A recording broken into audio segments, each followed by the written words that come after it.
So hello po guys, welcome back po sa ating channel. Welcome back to Bearpugs TV.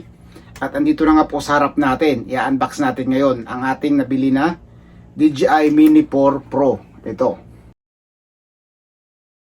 So bakit DJI Mini 4 Pro? So ito po ang dahilan. Yan po ang mga specs ng ating nabili na DJI Mini 4 Pro. So under 250 grams siya mga kaibigan, so hindi natin siya kailangang irehistro. Gaya ng kailangan pa natin ng drone pilot certificate, lalo dito sa Canada na kailangan nyo kundi mahuhuli tayo.